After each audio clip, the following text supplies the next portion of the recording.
My name is Sophie John, a major in the United States Army. At 37, I've spent 15 years defending this country on the invisible fronts of cyber warfare.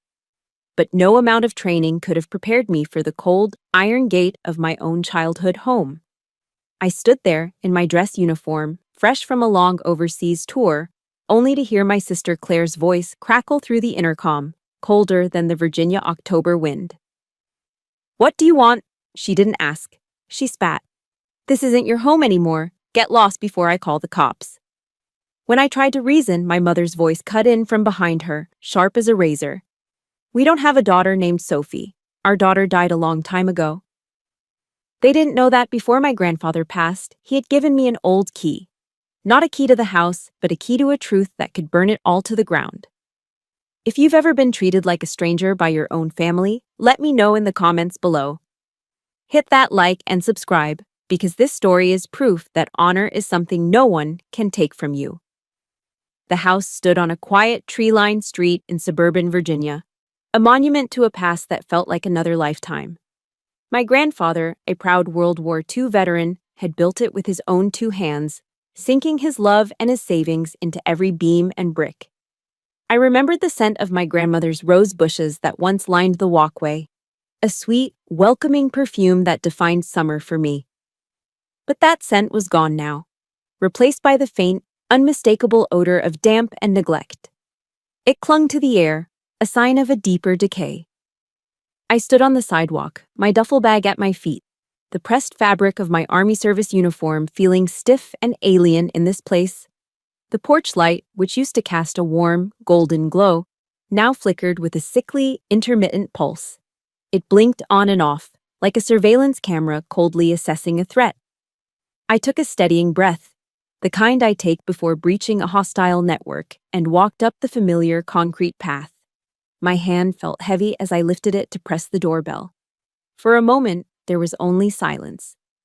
I waited, my heart hammering against my ribs, foolishly anticipating the sound of footsteps, the turn of a lock, a warm embrace. Instead, a tinny, distorted voice crackled from the small speaker of the intercom. "Who is it?" The voice was stripped of all warmth, all recognition. Or perhaps the recognition was deliberately withheld. A chill, colder and sharper than any I'd felt on a windswept tarmac in Germany, snaked its way up my spine. It was a premonition, a tactical warning from my gut that was more terrifying than facing down a state-sponsored cyber attack. This wasn't an anonymous enemy on the other side of the world. This was the voice of my sister, Claire. I leaned closer to the intercom, my own voice tight as I tried to keep it even. "It's me, Claire. It's Sophie." I added, as if it were necessary, "I'm home on leave." The silence that followed was an eternity. It stretched and pulled, thick with a hostility I could feel through the cold metal of the gate. I could picture her inside, standing in the foyer, her hand hovering over the talk button, deciding what words would cut the deepest. When she finally spoke, the distorted voice was dripping with venom. "You're not welcome here." The words hit me like a physical blow. I flinched. "What? Claire, what are you talking about?" "This is private property," she snapped, the voice gaining a cruel confidence. "You need to leave, now. Or I'm calling 911 for trespassing." Trespassing? The word echoed in the sudden emptiness inside my chest. Trespassing? In the house where I took my first steps? In the yard where my grandfather taught me how to throw a baseball? The absurdity of it was suffocating. This had to be a joke, a sick, twisted joke. A flicker of desperate hope ignited in me. "Claire, stop messing around, just let me in. Where's Mom?" "Mom doesn't want to see you," she retorted, her voice flat and final. "Neither does Dad." "You made your choice, Sophie. You chose the Army. You chose to abandon this family. Now, you get to live with the consequences." Before I could even process the sting of her accusation, another voice joined the assault. It was my mother's, Susan's, somehow managing to sound even more shrill and venomous through the cheap speaker. "Is it still out there?" she screeched, the word "it" landing like a spit in my face. "Claire, call the police. Tell them a stranger is harassing us. We don't have a daughter. She's been dead to us for years. Dead to us. Each word was a sledgehammer, cracking the foundations of who I thought I was. I have faced down threats that could cripple national infrastructure. I have stared into the digital abyss and held my ground. I could face bullets and bombs. But I had no defense against this. This weapon, wielded by my own mother, was designed to annihilate my very existence. My breath hitched, my vision swam. The world tilted on its axis. Just then, the familiar blue and red lights of a police cruiser washed over the street. It wasn't racing, just slowly patrolling the neighborhood. The car pulled to a stop beside me, and an older officer with a kind, weathered face rolled down his window. He recognized the uniform, the ribbons on my chest. "Major John," he asked, a respectful smile touching his lips. "Welcome home. Are you visiting family?" The irony was a bitter pill in my throat. Before I could find my voice to answer, a low hiss broke the silence. The black wrought iron gate began to slide shut. It moved with a smooth, automated finality, a mechanical and unforgiving wall rising between me and my past. It was a definitive rejection, a public excommunication performed with cold efficiency. The officer watched, his smile fading into a look of confusion and concern. The gate closed with a soft, final clang, the lock engaging with a decisive click. The connection was severed. I was on the outside. As the police car slowly drove away, leaving me alone under the sickly flickering of the porch light, a strange thing happened. The searing pain in my chest didn't turn into tears. I didn't cry. I didn't scream. The soldier in me took over. The pain was compartmentalized, filed away. It transformed, crystallizing into something hard, cold, and clear. Resolve. As an intelligence officer, my job was to see the patterns, to anticipate the threats. But here, in the one place I should have felt safe, I had been completely blind. I'd missed all the signs. I had been naive. I stared at the house, no longer a home, but a fortress occupied by the enemy. They had drawn the battle lines. They had declared war. And they had forgotten one crucial piece of intel. Major Sophie John never backs down from a fight. Standing alone in the encroaching darkness, I whispered the words to myself, a silent vow that hung in the cold Virginia air. This war, I will not lose. But as the adrenaline began to fade, replaced by a hollow ache, a single, tormenting question began to echo in the silence of my mind. Why? When? When did it all begin? I didn't leave that night. A soldier doesn't abandon the field after the first volley. I drove to a 24-hour rental place and traded my government sedan for something anonymous. A beat-up, dark blue Ford pickup with a dent in the passenger door. It was perfect. I found a spot down the street, tucked under the deep shadows of an old oak tree, and cut the engine. From there, I had a clear line of sight. My mission had changed. This house was no longer a home. It was a target, and I was on surveillance. The lights in the living room cast a warm amber glow onto the lawn. It was a picture of suburban tranquility, a disgusting, beautiful lie. I knew that warmth was a facade, hiding a coldness that could freeze you to the bone. Sitting there in the dark, the scent of stale coffee and old vinyl filling the truck's interior, the question from before returned, echoing in the silence. Why? And as if on cue, the floodgates of memory opened, pulling me back into the museum of my own past. I was at the Thanksgiving dinner table. I could almost smell the rich aroma of roasted turkey and pumpkin pie. The entire family was there, the air thick with forced cheerfulness. My father, Richard, stood at the head of the table, holding his wineglass. He always loved making toasts, loved being the patriarch holding court. To family, he began, his voice smooth and practiced. And to my beautiful daughter, Claire. He smiled, a politician's smile, and gestured toward my sister. She's just been named chair of the PTA's fundraising committee. We're all so proud of her. Polite applause went around the table. Claire, preening, gave a little wave. I was 17, and I had just received my acceptance letter. a full-ride scholarship to the United States Military Academy at West Point. It was the culmination of years of relentless work, sacrificing weekends and high school parties for study sessions and physical training. It was a monumental achievement. When the applause for Claire died down, I cleared my throat, waiting. My father glanced at me, his smile faltering for a second. He took a sip of his wine, then gave a curt nod in my direction. And, to Sophie as well, he said, the words an obvious afterthought. She'll be taking care of herself, it seems. That was it. My life's dream was reduced to a footnote. At least she can take care of herself. The words weren't a compliment, they were a dismissal. A convenient excuse to redirect the spotlight back to where it always belonged, on Claire. The memory shifted, pulling me further back to the bedroom we once shared. It was a perfect diorama of our family's values. Claire's side of the room was a shrine to herself. The wall was a chaotic collage of cheap satiny ribbons, blue, red, yellow, from local beauty pageants. A flimsy plastic tiara from when she was crowned Little Miss Fairfax sat on her bookshelf like a holy relic. My side of the wall was bare. It wasn't because I had no accomplishments. I had plenty. First place in the state science fair, a box full of academic decathlon medals, a certificate for a perfect SAT score, but none were ever displayed. One afternoon, I came home to find my mother carefully taking them down from my bulletin board. "What are you doing?" I asked, a knot of dread in my stomach. She didn't look at me, just continued placing my medals into a dusty shoebox. "We need to keep these safe, honey," she said, her voice cloyingly sweet. "We wouldn't want Claire to feel bad, would we?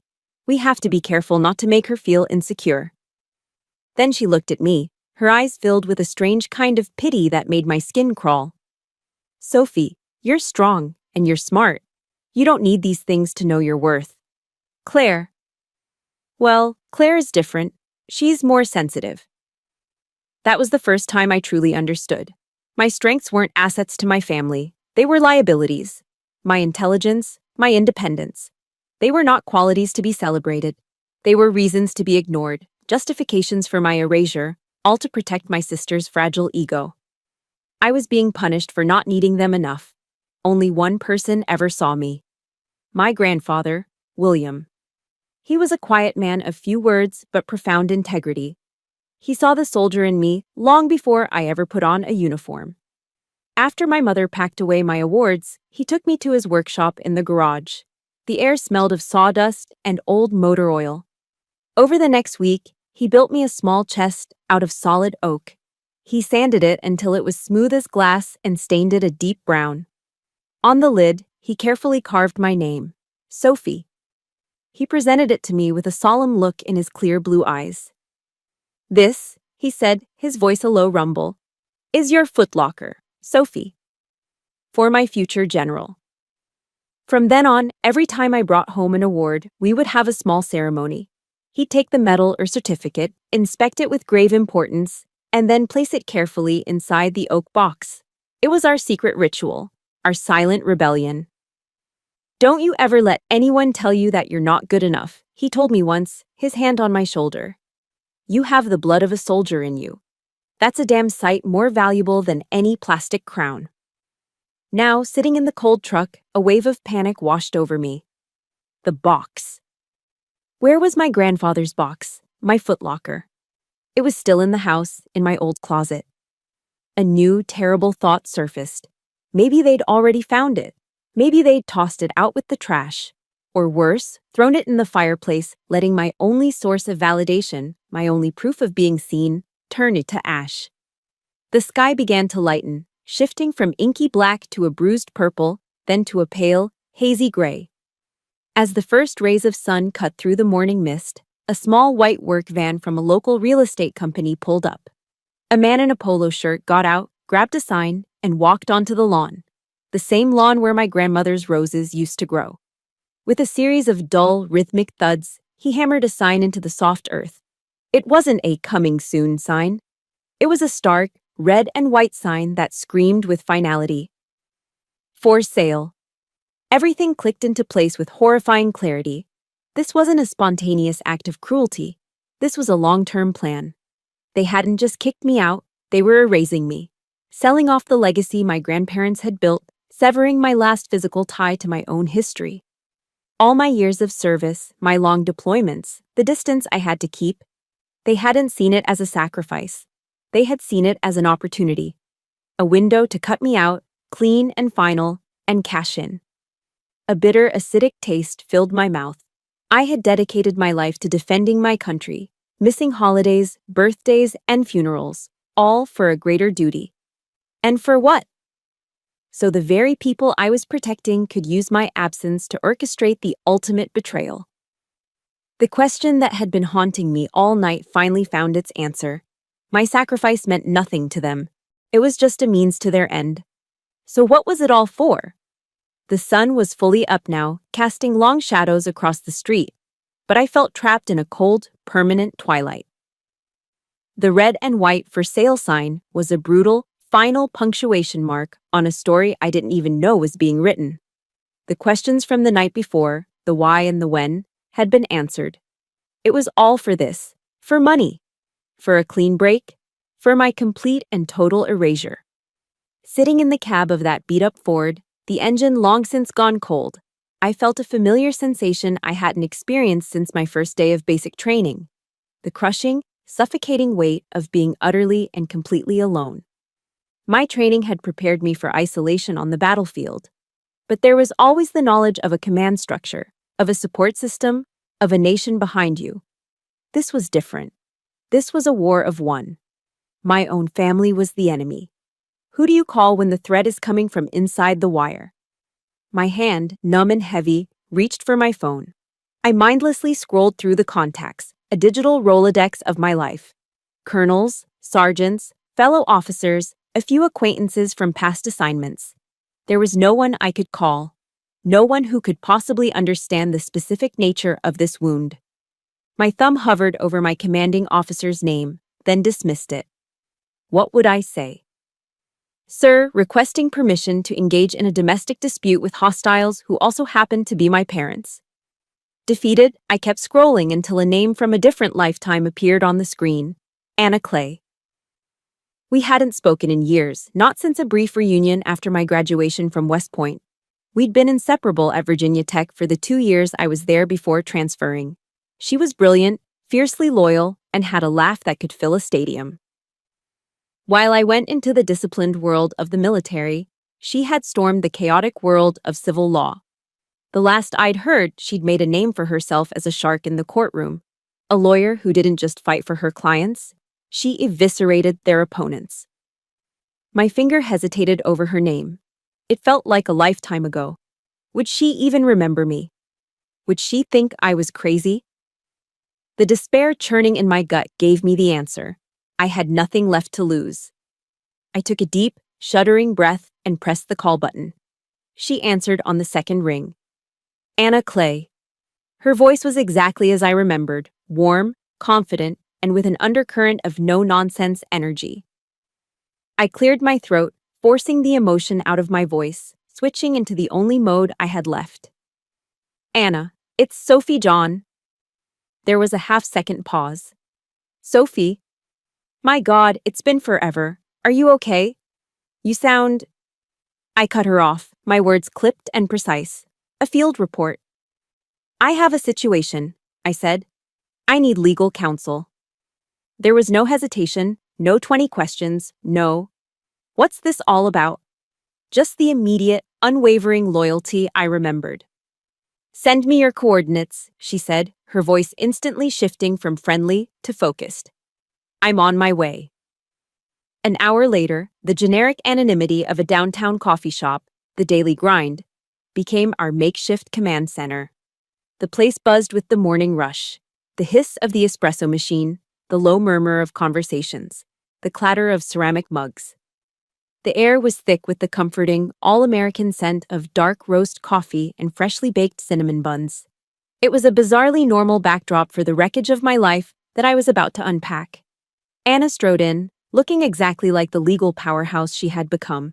Sharp black suit, a leather briefcase that probably cost more than my first car, and the same intelligent, focused eyes. She gave me a quick, firm hug that conveyed more than words ever could, then got straight to business. She didn't ask me how I was feeling, she didn't offer empty platitudes, she was a professional. And she knew that emotion was a distraction. She needed facts.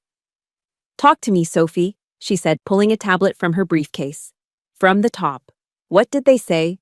Word for word. I recounted the entire ugly sequence of events from the intercom to the "for sale" sign. My voice was flat, detached, as I recited the words that had been seared into my memory.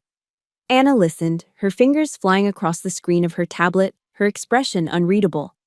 She was a data processor, a strategist, and right now, that was exactly what I needed. When I finished, she simply nodded. "Okay." She typed for another minute, her brow furrowed in concentration. Then she looked up. The house was transferred 3 months ago via a quitclaim deed to a limited liability company, an LLC called Raven Crest Holdings. My blood ran cold. It was real. It was official. Anna turned the tablet to face me. On the screen was a scanned copy of the deed transfer. And there, on the seller's signature line, was my name, Sophie John, scrawled in a messy, looping script that looked nothing like my own. "That's not my signature," I said, my voice barely a whisper.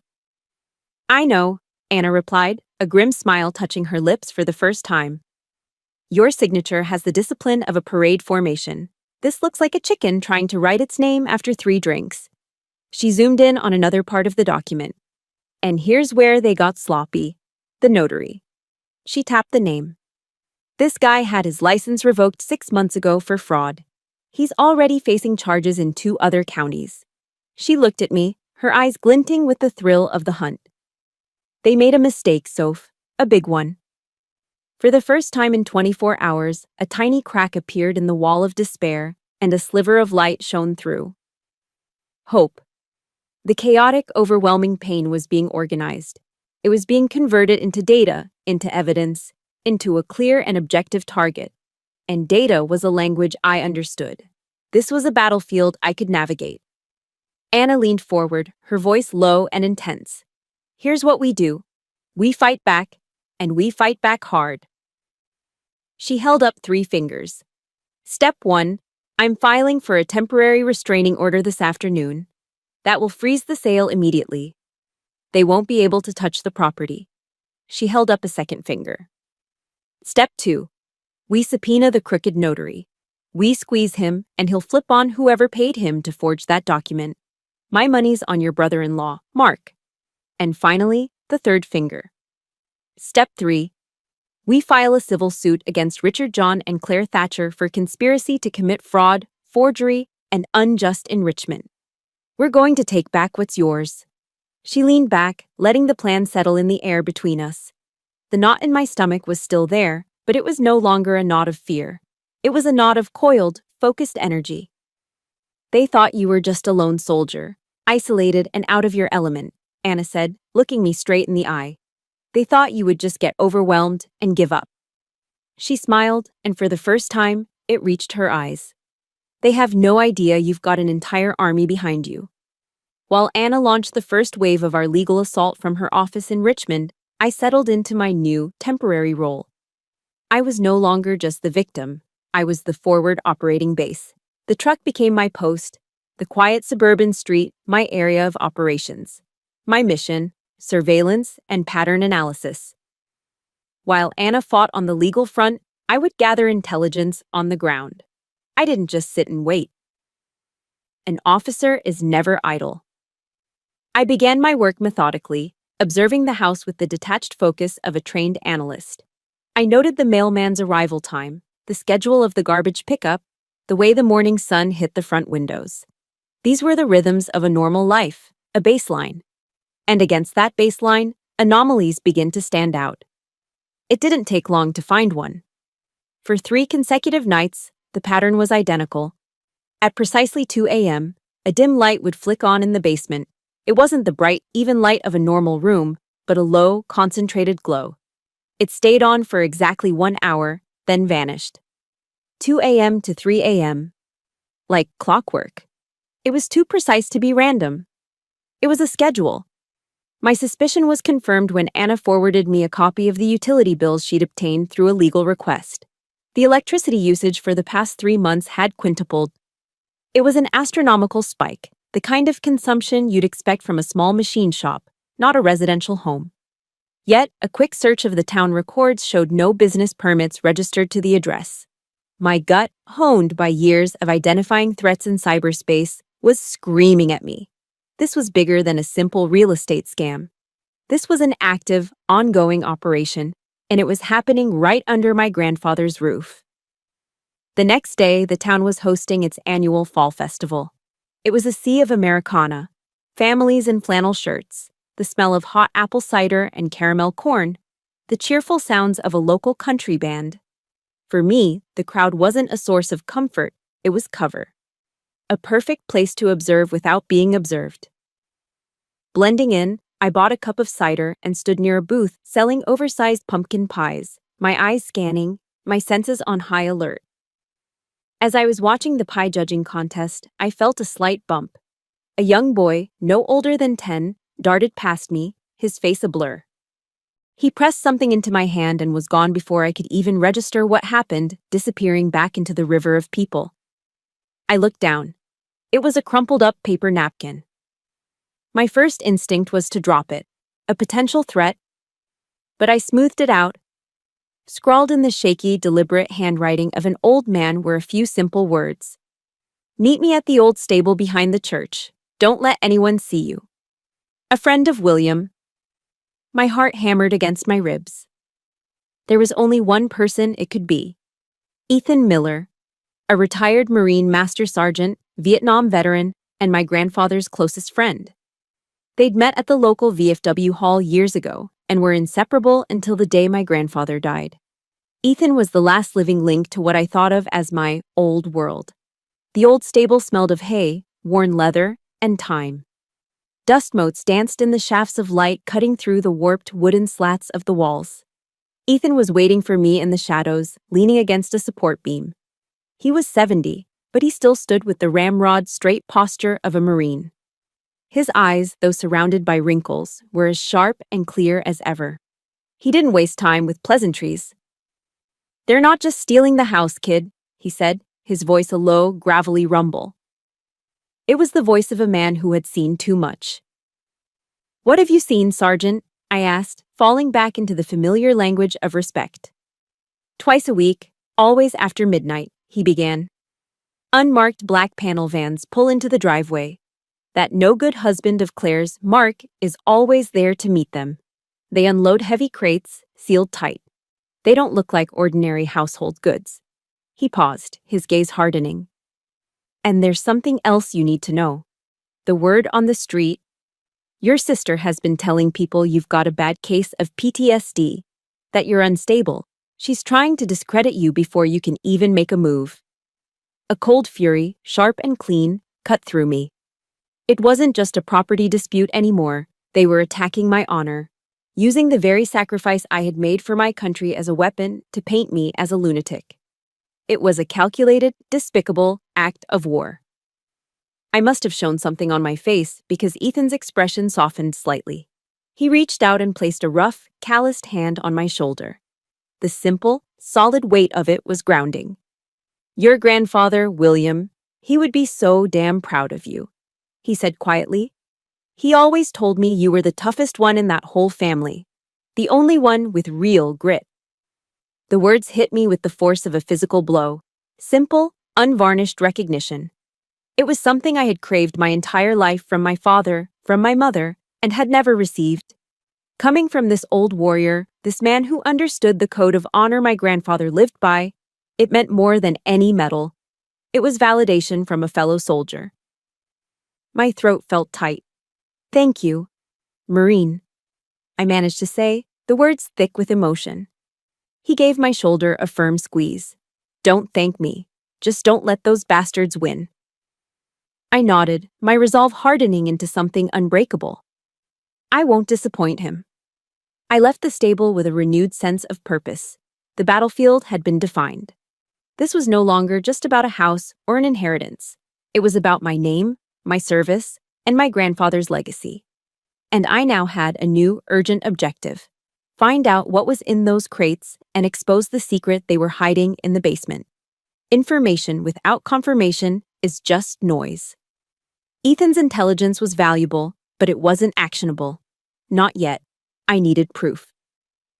That night, I decided to stop being a passive observer and start being an active operator. It was time to launch a special operation of my own. Under the cloak of a moonless, overcast sky, I moved. My objective was the side of the house, where a small grated vent for the basement was partially hidden by overgrown rose bushes. My grandmother's, now neglected and thorny. My training took over completely. I moved silently, my senses sharp, every step deliberate.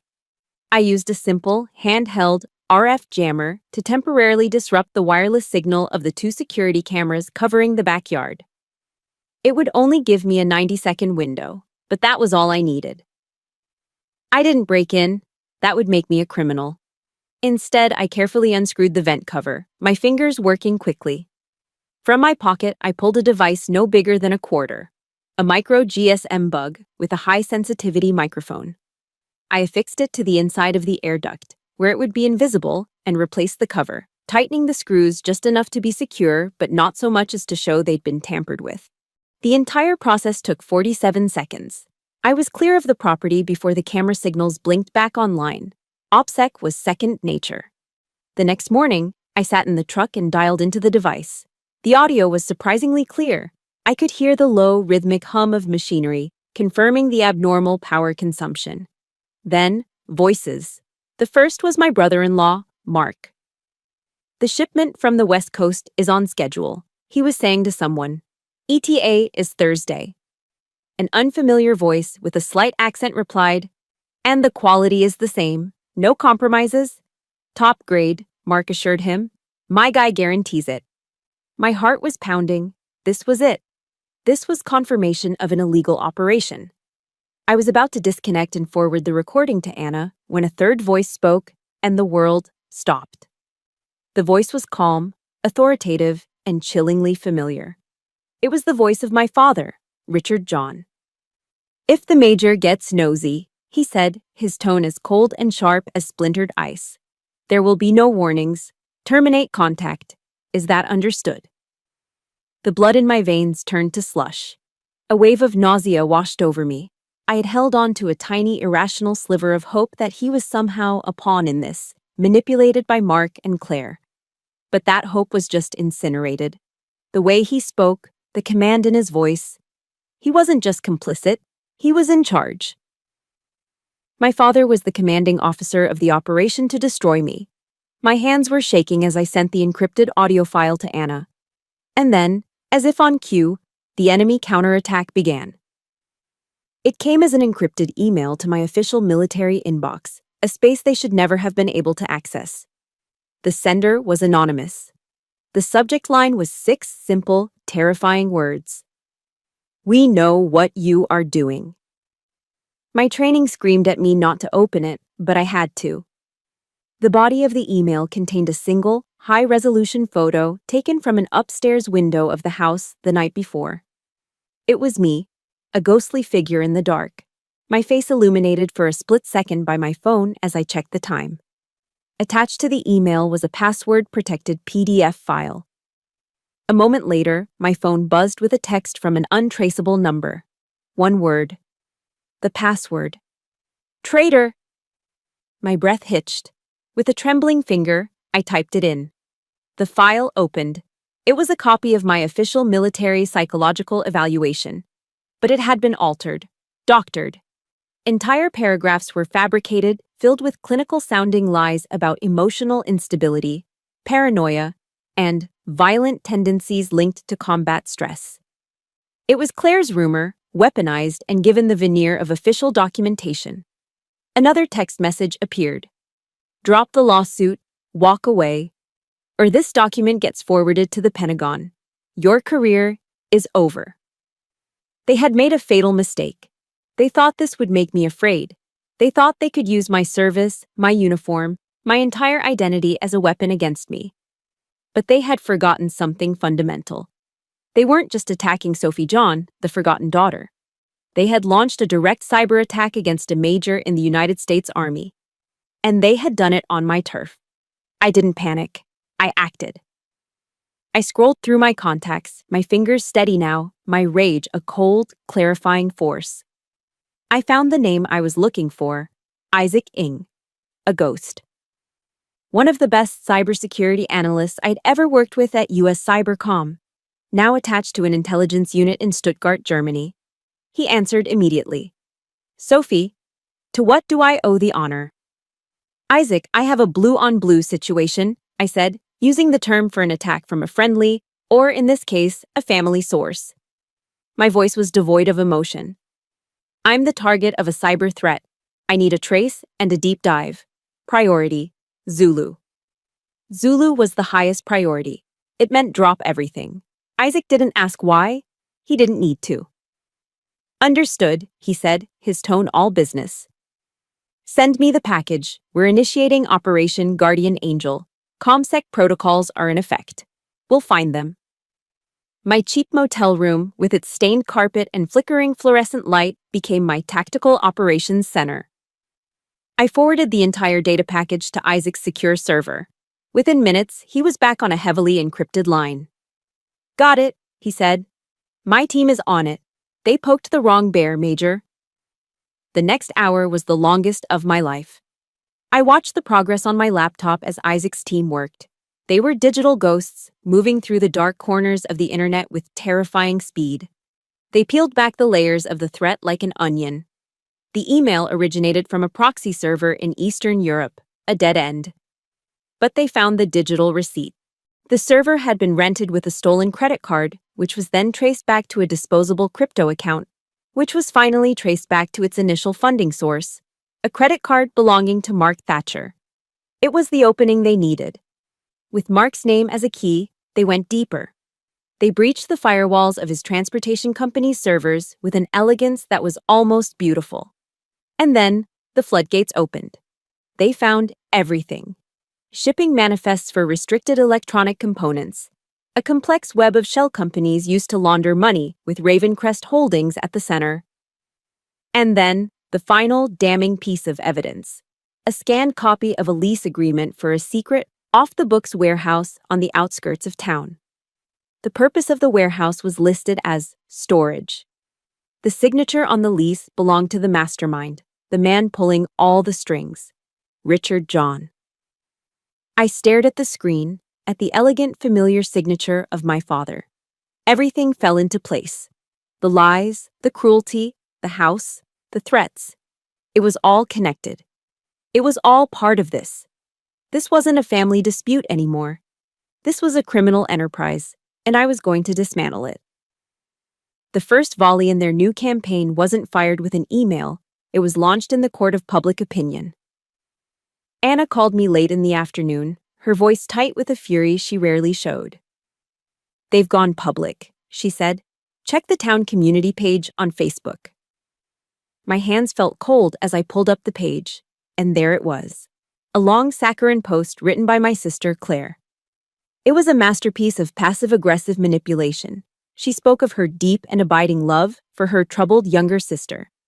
She painted a tragic portrait of a decorated soldier, my portrait, whose mind had been sadly ravaged by the unseen scars of war. She vaguely alluded to my erratic behavior and unfortunate delusions, framing her family's actions as a desperate attempt to protect me from myself. She ended the post by asking for the community's prayers and understanding during this painful family crisis. It was brilliant, and it was devastating. Beneath the post, a flood of comments poured in, hundreds of them. So sorry you're going through this, Claire. Sending prayers to your family. Thank her for her service, but she clearly needs help. They had successfully painted me as a broken, mentally unstable veteran, a ticking time bomb. They weren't just trying to win a lawsuit, they were trying to erase my credibility as a human being. They were isolating me, turning the entire town against me before I could even speak. The rage that simmered inside me was cold and still. They had crossed a line. That evening was the annual town hall meeting. a public forum for discussing local planning and community projects. It was the perfect stage for the kind of person my father had always pretended to be, the concerned, upstanding citizen. Anna and I had planned to attend anyway, just to observe. Now, it felt like we were walking into an ambush. "You don't have to do this," Anna said softly as we parked a block away from the historic town hall building. "Yes," I said, my voice quiet but firm. "I do."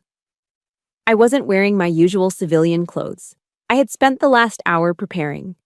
Tonight, I was wearing my full Army service uniform. The deep blue jacket, the perfectly creased gray trousers, the polished black shoes. On my chest, my ribbons were a quiet testament to 15 years of my life. This wasn't a costume. It was my armor. It was my truth. We slipped into the back of the crowded auditorium just as my father, Richard John, was taking the podium. He looked distinguished in his tailored suit, his voice smooth and reassuring as he spoke about a new park project. He used words like community, integrity, and family values. He spoke of creating a safe space for the children of the town to grow and thrive. The hypocrisy was so thick I could barely breathe. He received a warm round of applause as he finished. And then Claire stood up from her seat in the front row. Her performance was flawless. She dabbed at a non-existent tear, her voice trembling slightly for effect. "I'd also like to take this opportunity," she said, her voice carrying across the silent room, "to thank this wonderful community for its support. Our family's going through a difficult time right now, with my sister, who, as some of you know, isn't well." Every head in the room turned. Every pair of eyes landed on me, sitting in the back, a soldier in full dress uniform. I could see the pity, the suspicion, the confirmation of the lies they had read online. That was it. That was the last straw. The final, unforgivable insult. A profound calm settled over me. The anger vanished, replaced by a cold, absolute clarity. I stood up. I didn't shout. I didn't need to. I pitched my voice just as I had been trained to do on the parade grounds at West Point. It was a command voice, clear and steady, cutting through the murmurs of the crowd and filling the entire auditorium. "My name is Major Sophie John, United States Army." The room fell dead silent. Every eye was locked on me. Claire's face went pale. My father's confident smile faltered. "I am not unwell," I continued, my gaze sweeping across the stunned faces of the town council. "I am an active duty officer with 15 years of decorated service to this country. And I am the victim of a conspiracy to commit fraud perpetrated by the very people you just heard from." A collective gasp went through the room. Claire stammered, You wouldn't dare." I turned my full attention to my father, who was frozen behind the podium. I spoke to him not as a daughter, but as a prosecutor delivering a final indictment. "You speak of family values, Mr. John. Is it a family value to forge your daughter's signature on a legal document?" His face turned ashen. "Is it a family value to run a criminal enterprise out of the basement of the home my grandfather built with his own 2 hands?" The crowd began to murmur, the tide of their opinion shifting with every word I spoke. "Is it a family value to threaten to destroy the career of a soldier to cover up your own crimes?" Finally, I turned to Claire, whose face was a mask of disbelief and fury. "And you," I said, my voice dropping but losing none of its intensity. "You speak of support? Is this your support? Throwing me out of my home, slandering my name and my service record in a public forum?" This was the moment, the catharsis, the release of a lifetime of suppressed pain and injustice. It felt like I was taking my first true breath. She just stared at me, speechless. If you have ever had to stand up for yourself, for your truth, when it felt like the whole world was against you, hit that like button. And if you are standing with Major Sophie John in this moment, I want you to comment the single word, honor, down below. Show them she is not alone. I took a slow, deliberate step into the aisle. Then another. Anna rose and fell into step just behind me, her briefcase held firmly in her hand. Inside it was the temporary restraining order, a tangible piece of the truth. We walked down the central aisle, the crowd parting before us as if we were a force of nature. My eyes never left my father's. The mask of the respected community leader had crumbled, revealing the desperate, cornered criminal beneath. The charade was over. As we reached the front of the room, I stopped and looked from him to my sister. "This war," I said, my voice echoing in the stunned silence, "will not be fought on Facebook. It will be fought in federal court." The aftermath of the town hall meeting was a blur of muted chaos. We left before the council could officially adjourn, the shocked faces of the community members a surreal backdrop to our strategic retreat. The declaration of war had been made in public. Now, the real work would begin in private. The next morning, my phone buzzed. It was Ethan. His voice was low and serious. "Meet me at the diner on Main Street. Come alone." I found him in a booth at the back of the brightly lit, classic American diner, a cup of black coffee steaming in front of him. He didn't waste time. After I sat down, he slid a small, heavy object across the Formica tabletop. It was an old iron key, pitted with rust, the kind that went to a heavy, old-fashioned lock. "Your grandfather gave this to me before he passed," Ethan said, his eyes holding mine. "He told me to hold on to it and only give it to you when you truly needed it." He leaned in slightly, his voice dropping. His exact words were, "When the vultures start circling, give this to my general." My breath caught in my throat. I knew instantly what it was for. The oak box, my trophy case. The one my grandfather had built for me, the one I thought had been lost forever, likely burned for firewood. The fact that he had foreseen this, that he had made a contingency plan with his most trusted friend, sent a shiver down my spine. That evening, Ethan drove me to a place I never would have found on my own. A sterile, anonymous self-storage facility on the industrial outskirts of town.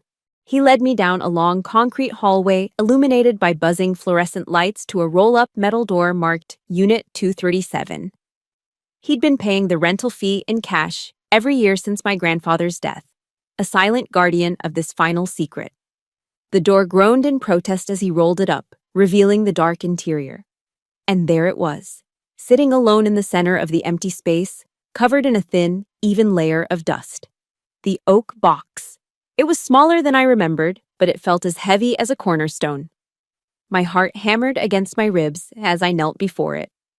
The rusty iron key slid into the lock with a gritty sound. It turned with a satisfying, solid clunk. I lifted the heavy lid. The top layer was exactly as I remembered. My academic medals, a science fair ribbon, a certificate for perfect attendance, my letter of acceptance to West Point. Memories of a girl who had tried so desperately to earn her family's approval. But beneath them, my fingers found the edge of a false bottom. I lifted it out. Underneath lay a large waterproof document bag, the kind soldiers use to protect maps and orders from the elements. My hands trembled slightly as I unsealed it. Inside wasn't just one document, but a meticulously organized file. The first was a thick sheaf of papers bound with a legal clip. It was my grandfather's last will and testament, the original copy, notarized by a JAG Corps lawyer from the nearby Army base. The language was clear and unambiguous. He bequeathed the house at 1450 Windmere Lane and a significant portion of his savings to me and me alone. Tucked inside the will was a handwritten letter on his old stationery. I recognized his strong, deliberate script immediately. "My dearest Sophie," it began. "If you are reading this, it means the vultures have landed, just as I feared. I have seen the greed in your father's heart and the jealousy in your sister's. It has been a shadow over them for many years. I am leaving you this house not for its monetary value, but because it is our legacy. Your grandmother's roses, the porch swing I built, the walls that heard your first laugh, that is our family's true history. Protect it." I had to pause, my vision blurring with tears. Then I read the last line. "And always remember this, my little general. A soldier never fights alone." But he had left me more than just words. The final item in the bag was the true weapon. It was a small black leather-bound notebook, a logbook. I opened it, and my tears of sorrow turned into tears of profound, overwhelming gratitude. He had seen everything. For years, my grandfather had been keeping a detailed chronicle. He'd recorded dates and times of my father's suspicious business calls. He'd written down, verbatim, some of Claire's most cutting remarks about me. He documented his growing suspicions about Mark Thatcher's late-night activities. He had even, with the sharp eye of an old soldier, jotted down the serial numbers of a few pieces of specialized electronic equipment he'd seen Mark and his associates carry into the basement.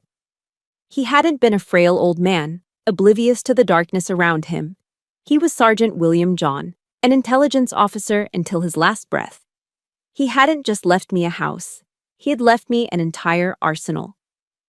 The next morning, my motel room was officially transformed into a war room. I spread the contents of the box across the cheap bedspread. When Anna arrived, she stared at it all in stunned silence. She read the will, the letter, and then the notebook. She looked up at me, her eyes wide with disbelief and professional excitement. "Sophie," she said, her voice filled with awe. "This changes everything. This isn't a civil case anymore. This is a federal criminal case." We didn't hesitate. Anna made the call. She laid out the entire situation to a contact she trusted at the FBI's Richmond field office. Forgery, wire fraud, conspiracy, and a potential interstate trafficking ring involving restricted electronics, all laundered through a shell corporation. The dominoes began to fall, and they fell fast. My small personal war had just become a major federal investigation. The pieces were all in place. Anna was the legal commander. Isaac and his team in Germany were my signals intelligence unit, providing the irrefutable digital evidence. Ethan Miller was my star witness, the boots on the ground. And I, armed with my grandfather's final dispatch, was ready. We were going to finish this fight. The United States federal courthouse was a world away from the chaos of my life.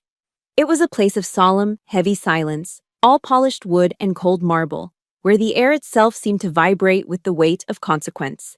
The American flag stood vast and silent behind the judge's bench, a constant, unblinking witness. When my name was called, I walked to the witness stand. The Army service uniform felt less like armor now and more like my own skin. As I sat down, I didn't look at the defendant's table. I didn't need to. I could feel their eyes on me. I focused instead on the 12 men and women in the jury box. They were the ones who mattered now. The assistant U.S. attorney, a sharp, no-nonsense woman named Ms. Davies, led me through my testimony. I presented the facts of the case calmly and logically, just as I would deliver a mission briefing. There was no emotion in my voice, only clarity. I was no longer the victim. I was the primary witness to a federal crime. Then came the cross-examination. My father's lawyer, a slick man with a gold watch, approached me with a sympathetic smile that didn't reach his eyes. "Major John," he began, his voice dripping with false concern. "You've served this country with distinction, and we all know that the stresses of combat can linger. Isn't it possible that these events, this family disagreement, have been magnified in your mind due to the pressures of your profession?" He was trying to plant the seed, the same seed Claire had planted on Facebook. The unstable soldier, the broken veteran. I didn't answer him. Instead, I turned my body slightly, just enough to address the jury directly. I looked at each of them, one by one. "I have undergone 3 mandatory psychological evaluations during my career," I said, my voice as steady and clear as a bell. "Every single one has concluded that I am fully fit to command national-level cybersecurity operations. The only instability I've ever faced, counselor, was the betrayal from my own family." The lawyer's smile vanished. He had no more questions. After that, the dam broke. The evidence the prosecution had amassed was unleashed not as a trickle, but as a flood. It was an overwhelming barrage of facts, each one a hammer blow against the fortress of lies my family had built. A forensic expert took the stand and showed, with enlarged side-by-side comparisons, how my signature had been crudely forged on the deed transfer. The courtroom screens then lit up with Isaac Ng's digital forensics, presented by an FBI cyber agent. He walked the jury through the complex data trail, a spiderweb of IP addresses and crypto accounts that all led back to one man, Mark Thatcher. Then Ethan Miller, in his old Marine Corps dress blues jacket, took the stand. His testimony was simple, powerful, and unshakable. He described the unmarked black trucks, the heavy sealed containers, and the late-night meetings in the basement. Next, the prosecution's financial analyst presented a simple, devastating flowchart. It showed the money from Mark's shell corporation, Ravencrest Holdings, flowing directly into a personal account opened by Claire Thatcher just days after the fraudulent sale of the house. From the defendant's table, I heard a small, choked sob. It was Claire. Her carefully constructed facade was crumbling under the weight of hard numbers. Mark sat beside her, sweating, his face pale.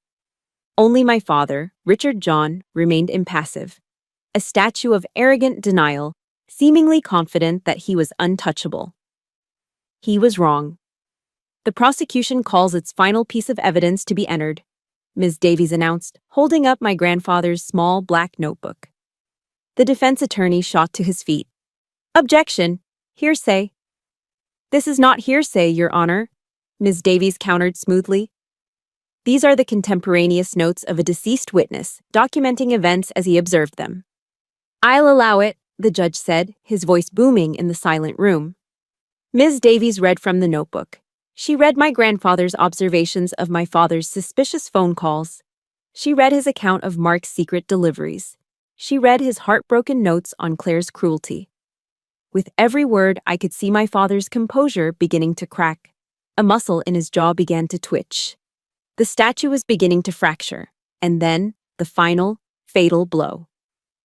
Finally, Ms. Davies said, the prosecution would like to play an audio recording recovered by the FBI from a listening device. A speaker crackled to life. The humming of machinery filled the courtroom, followed by the muffled voices of Mark and his associate. And then, a third voice, sharp and clear, cut through the noise. My father's voice. If the major gets nosy, there will be no warnings. Terminate contact. Is that understood? A collective gasp swept through the courtroom. Richard John physically slumped in his chair as if he'd been shot. His face was a ghastly shade of white. His eyes, for the first time, were wide with pure, undiluted terror. The game was over.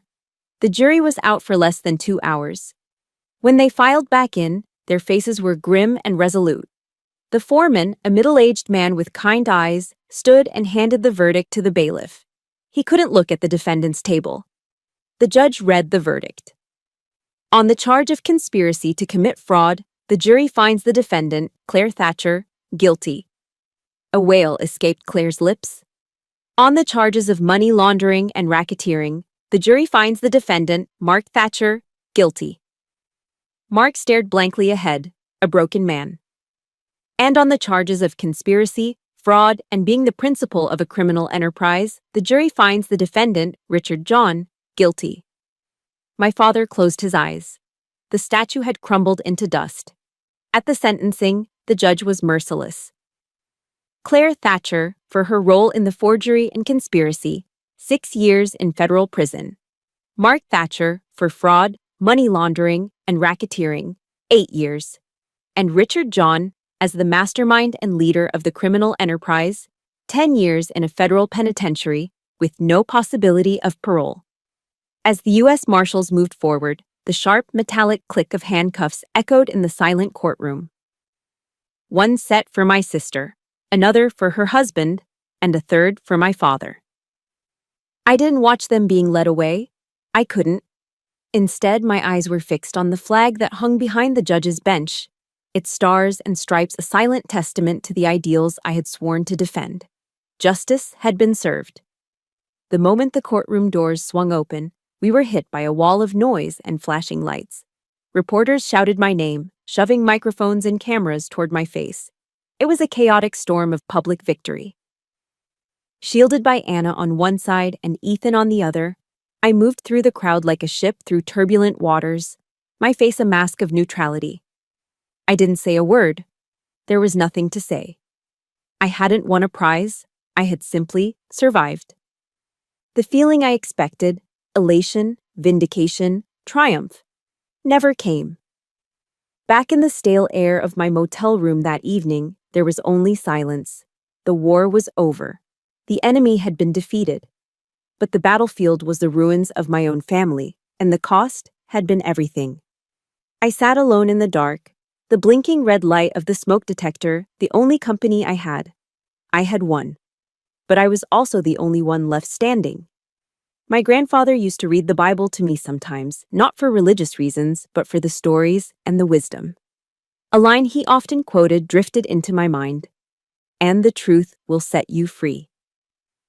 I had the truth now. It had been validated in a federal court of law. But this freedom, it felt heavy. It tasted like ash. A few weeks later, after the media frenzy had died down and I was preparing my return to Fort Gordon, a letter arrived.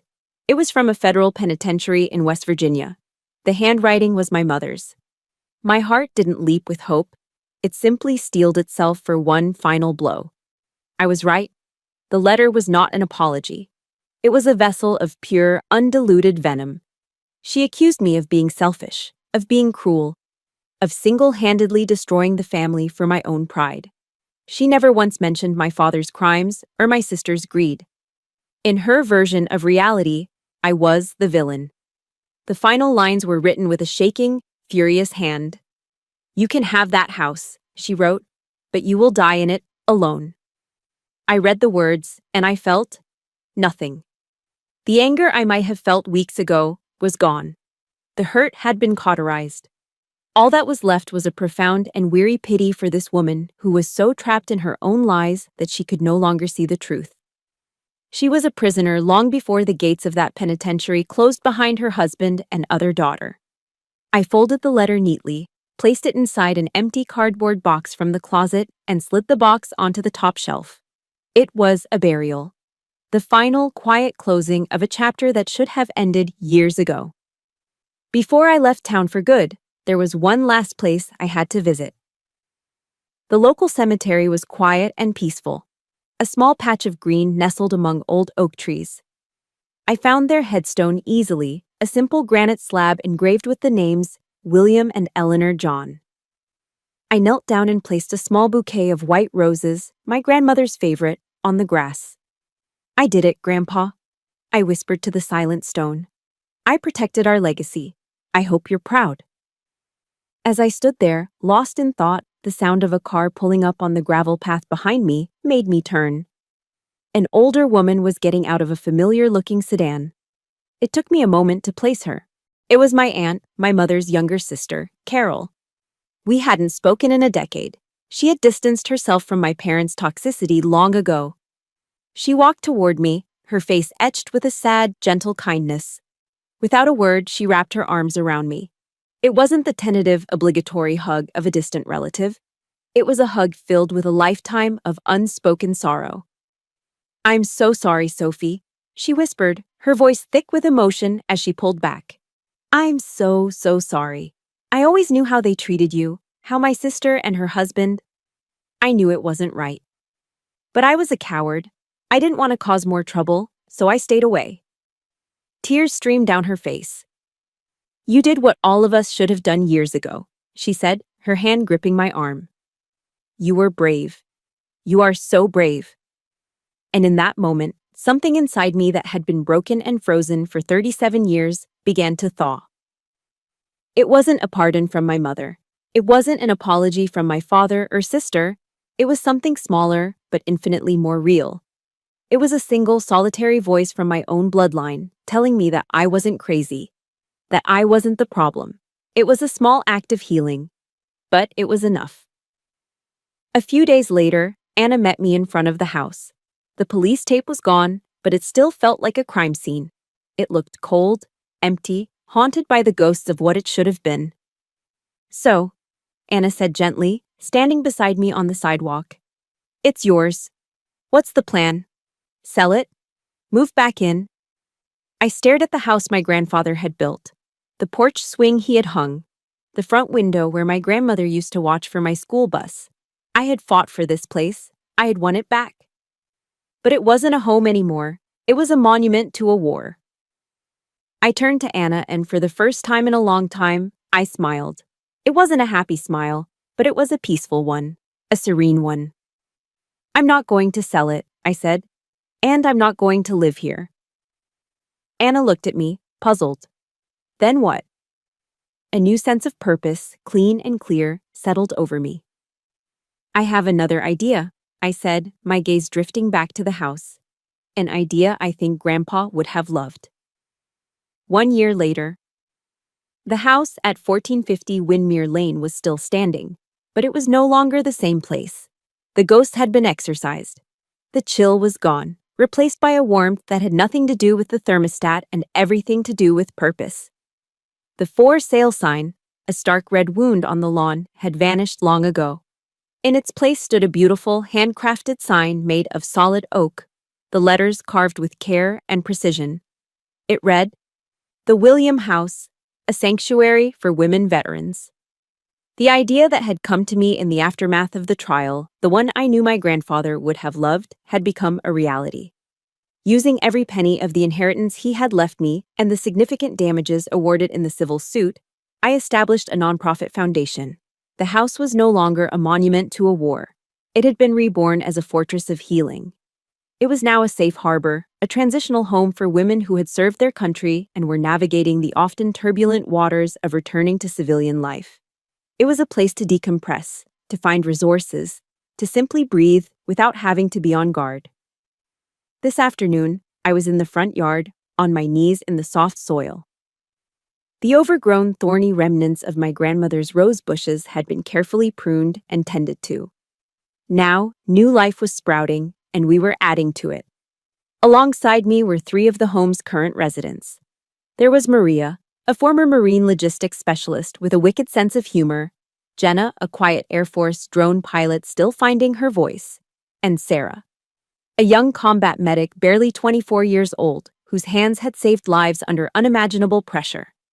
The sound of laughter, real, unforced laughter, drifted through the cool autumn air. It was a sound I never thought I'd hear in this place again. We worked together, digging, planting, our conversation easy and rambling. "You know," Sarah said, pausing to wipe a smudge of dirt from her cheek, "the nightmares are the worst part. It's not the things you see, it's the sounds. I can still hear the helicopter blades, the shouting." She trailed off, her eyes distant for a moment. No one rushed to fill the silence. There was no awkwardness, no need for platitudes. We just let her words hang in the air, a shared acknowledgement of the invisible scars we all carried in different ways. I moved a little closer, my hands still in the dirt next to hers. I didn't offer advice. I didn't say it will get better. I just listened. I was just there. After a moment, she took a breath and gave me a small, grateful smile. "Anyway," she said, her voice a little brighter, "my therapist says gardening is good for grounding. Something about getting your hands in the dirt." "Your therapist is a smart woman," Maria chimed in, holding up a new rose bush. "Where do you want this bad boy, Major?" Major. They all called me that, but the title felt different here. It wasn't about rank, it was about respect. A respect that was mutual. In that moment, surrounded by the scent of earth and the quiet strength of these women, a profound truth settled over me. Family isn't always the blood you're born with. Sometimes it's the family you choose. Sometimes it's the tribe you build from shared scars, forged in the fires of common experience and cemented with unwavering respect. This was my family now. This was my home. Later that evening, inside, a fire crackled warmly in the hearth my grandfather had built. The house was filled with the comforting smell of a chicken roasting in the oven. On the mantelpiece, in the place of honor, sat the oak box, my footlocker, my trophy case. But its contents had changed. The old medals were still there, tucked away at the bottom like a foundation. But resting on top were new treasures, a different kind of award. There was a stack of handwritten thank you notes from women who had passed through the William house and found their footing again. There was a photo of Maria, beaming, holding the keys to her new apartment. There was a newspaper clipping about Jenna starting her own small business. There was a childish drawing of a flower, given to me by the young son of a veteran who had stayed with us for a month. These were the new trophies. This was the new mission.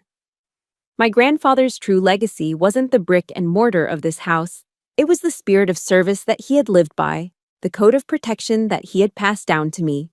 He was an intelligence officer until his last breath, gathering the arsenal I would need to win my war. Now, I was continuing his work, not by fighting enemies, but by building a sanctuary. I was protecting his legacy in the only way that truly mattered. A few weeks later, I was back at Fort Gordon, Georgia. The air was thick with the familiar, humid heat of the South. I walked down a long, quiet hallway inside the U.S. Army Cyber Command headquarters, my polished shoes clicking softly on the linoleum floor. I stopped in front of a large polished mahogany plaque on the wall, the command's wall of honor. My name was there, etched onto a small brass plate, Major Sophie John. It was still bright, still secure. The career they had tried to destroy, the honor they had tried to tarnish, was intact. But as I looked at it, I no longer felt the lonely pride of a solitary soldier. The name on the wall was part of me, but it wasn't all of me anymore. I knew now that my duty, my mission, was bigger than this hallway. It extended beyond the firewalls I protected and the classified networks I secured. Whether I was on a digital battlefield defending against a cyber attack or in a small garden in Virginia, listening to a fellow veteran share her pain, the core mission was the same: to protect. I had fought the most brutal war of my life, not in some distant foreign land, but in the quiet suburbs of my own hometown. And I had won. But the victory wasn't in the prison sentences or the legal vindication. The true victory wasn't in destroying my enemies. It was in my refusal to be destroyed by them. It was in building something beautiful and lasting from the ashes of their betrayal. Standing there, in the heart of my military world, I felt a profound sense of peace settle over me, a calm that had been earned through fire and forged in resolve. The war was over. The ghosts were silent. Major Sophie John stood steady, whole, and ready for whatever mission came next. My war is over, but I know for many of you, the battle for your peace and dignity is a daily one. If this journey has proven anything, it is that our value is not defined by the family we were born into, but by the honor we build for ourselves. Your worth is non-negotiable. Please, share your own story of resilience in the comments below. Your words could be the lifeline someone else needs to hear today. Thank you for listening. Subscribe for more stories of strength and share this with anyone who needs to be reminded that they are not alone.